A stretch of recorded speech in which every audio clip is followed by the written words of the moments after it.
অভয়ের বিচার চেয়ে যখন সরব তরুণী, ঠিক তখনই প্রতিবাদের মঞ্চেই আক্রান্ত হলেন তিনি।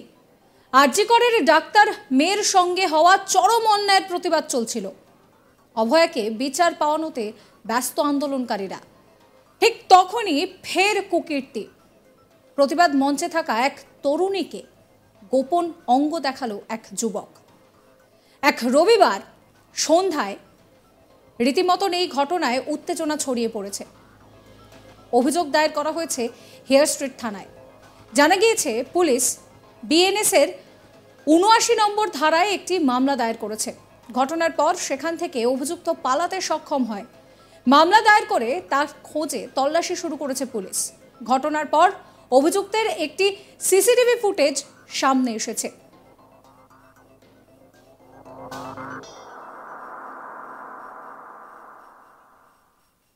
অভিযুক্তকে শনাক্ত করতে পুলিশের তরফে সেই ফুটেজ ব্যাপকভাবে শেয়ার করার অনুরোধ জানানো হয়েছে।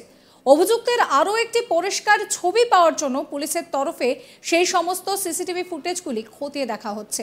শহরের প্রাণকেন্দ্র ধর্মতলায় যখন এই আন্দোলন চলছে, তখন সেখানেই ঘটল এই ধরনের নোংরা একটি কাজ। রবিবার সন্ধ্যায় মধ্য কলকাতার এসপ্ল্যানেড ক্রসিংয়ের কাছে এই ঘটনাটি ঘটেছে। এ নিয়ে আমার কলিগের একটি রিপোর্ট দেখাবো আপনাদের।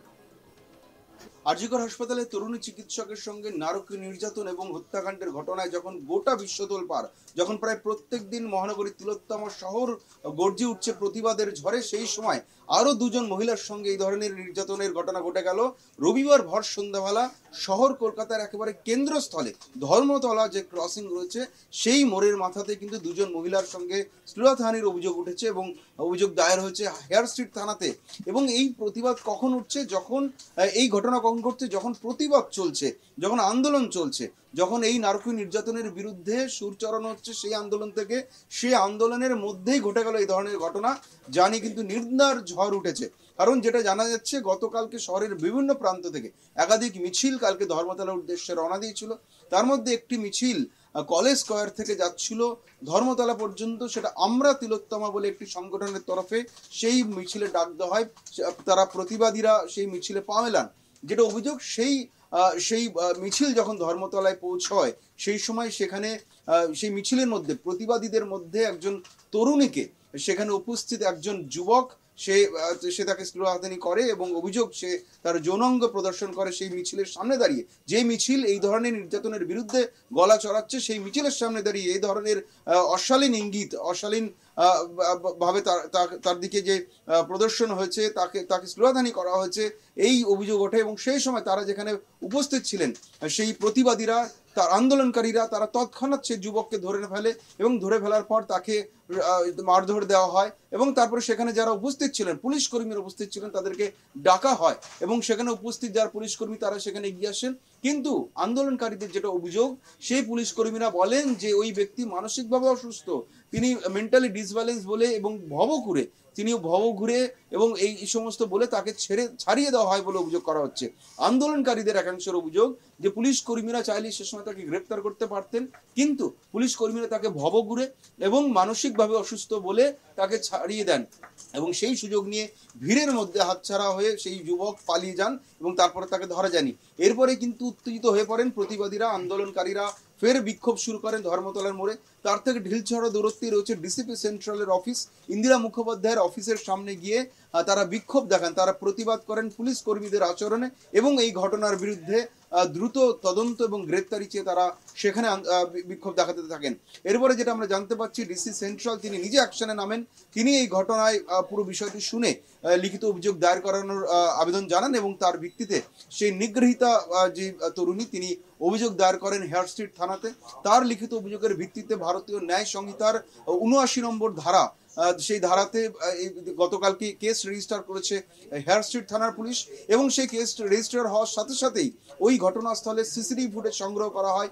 ডিসিপি সেন্ট্রাল ইন্দিরা মুখোপাধ্যায়ের নেতৃত্বে পুলিশের একটি দল সেই সিসিটিভি ফুটেজ পরীক্ষা করানোর কাজ শুরু করেন এবং সেই পুলিশ সূত্রে যেটা খবর, সেই সিসিটিভি ফুটেজে স্পষ্ট দেখা যাচ্ছে এই কুকীর্তির ঘটনা কিন্তু সিসিটিভি ফুটেজে ক্যামেরাবন্দি হয়েছে। সিসিটিভি ফুটেজের দেখা যাচ্ছে যে ওই ব্যক্তি এই ধরনের কুকর্ম করেছেন ওই তরুণীর সামনে, এবং তারপরে কিন্তু তাদের হাত ছাড়িয়ে একটি ব্যাগ হাতে নিয়ে ওই যুবক দৌড়ে পালাচ্ছে। এই গোটা ঘটনা কিন্তু সিসিটিভি ক্যামেরাতে ক্যামেরাবন্দি হয়েছে, এবং পুলিশ তাকে সেই ফুটেজ পুলিশ কিন্তু এক্সামাইন করেছে, এবং সেখান থেকে পুলিশ তাকে আইডেন্টিফাই করার চেষ্টা করেছে কালকে সারা রাত, কিন্তু সারা রাতেও কিন্তু এই ব্যক্তিকে ধরা যায়নি। এখানেই প্রশ্ন তুলছেন আন্দোলনকারীরা যে ব্যক্তিকে হাতে নাতে ধরে তাদেরকে দেওয়া হলো সে ব্যক্তিকে কেন ছাড়া হলো, এবং সে মানসিকভাবে অসুস্থ নাকি ভবঘুরে নাকি সুস্থ নাকি অভিনয় করছে, সেটা ঘটনাস্থলে দাঁড়িয়ে কি করে পুলিশ মন্তব্য করতে পারলো, এই প্রশ্ন তুলছেন আন্দোলনকারীরা।